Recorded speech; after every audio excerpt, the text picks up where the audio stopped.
Hey fellow people with sleep apnea. As you can hear, I'm still sick and I don't like that, but there has been a good thing today because I did some research and because I realized that my hip flexors or that my hip sometimes hurts, especially the left side, and I found out that my body is kind of asymmetrical. So it's something that I've subtly noticed over the last while, is that my left hip often hurts and feels very tense when my right one does not feel tense at all.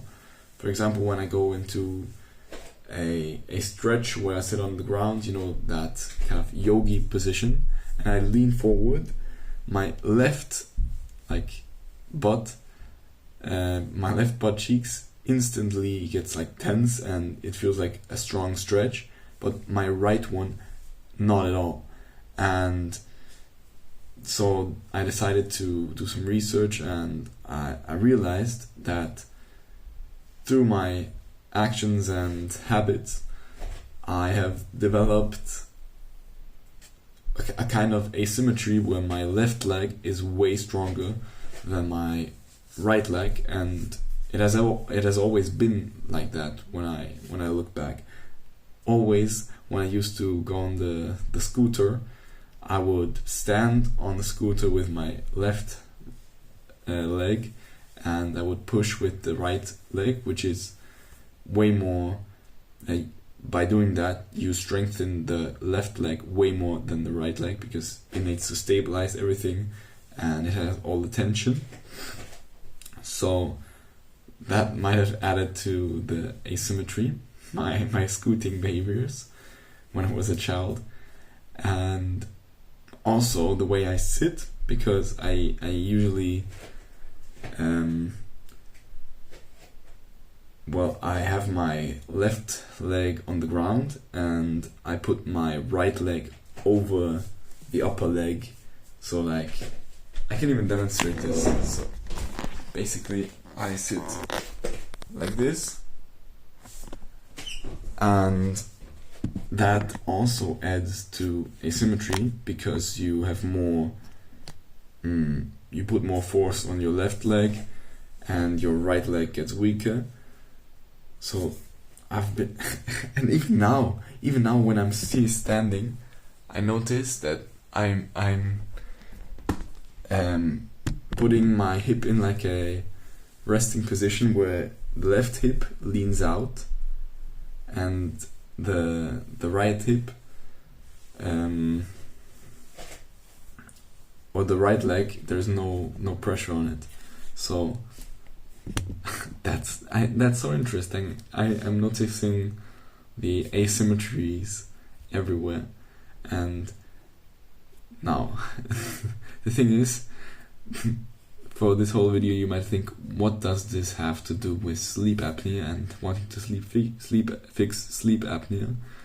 Well, from what I've researched, a whole lot, because by having a asymmetric hip, that affects the way you position your shoulders. So for example, for me, I tend to compensate for the hip by changing the way my shoulders are.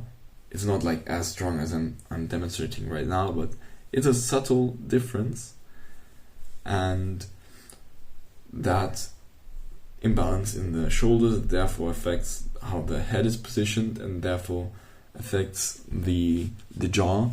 And we all know that how the jaw is positioned and the tension in your face and your jaw can affect sleep apnea, especially if you have a tense jaw. That's not good for sleep apnea. And I really tend to have a tense jaw. So that's so interesting how your hips, or even going as far down as your feet, how your feet are positioned and how strong one side of your legs is can affect your jaw and therefore your sleep. So yeah, that's so interesting, and I really wanted to share this. I got the idea, or I got into this topic through Oscar Patel. He highly speaks about the topic of fascia and how everything is connected. So I'm thankful I found that. And yeah, one thing too that I noticed is just recently I had a running competition where I was really putting all my effort into running as fast as possible, and I over exerted myself, which is why I got sick. And one thing I also noticed was that my left hip, which is the tense one, was really painful in the front here, somewhere where your left pocket would be. It was really tense, and when I tried to lift it after the second day after the second competition, it was hell. It was so painful and so tense. And I've been doing some hip flexing, so hip stretches, where you have maybe like a chair,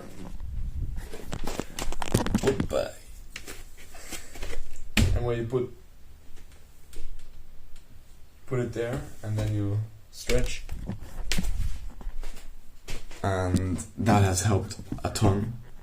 And I believe that if I do this more of this and release my my left hip and even out the asymmetries in my body, then I can do a whole lot to fix my sleep apnea. As just like I explained, everything has an effect, and if you are lopsided, I think you said it like that, on your left side maybe, then it will affect all of the body up until the jaw and the head and how your nose is shaped, and it can cause all kinds of issues, as I'm noticing I'm 17 and having to fight sleep apnea. That's kind of fucked up, but it all has its reasons, and it's good that I'm discovering them now instead of in 40 years.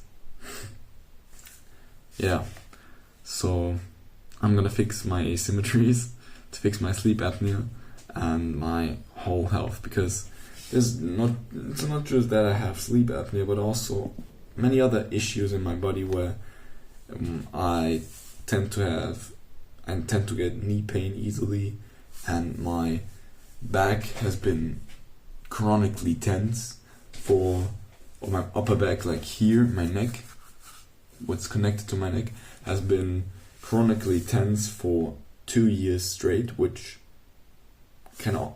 also probably relates back to the asymmetries that I have, because the body needs to compensate for being asymmetrical, like this.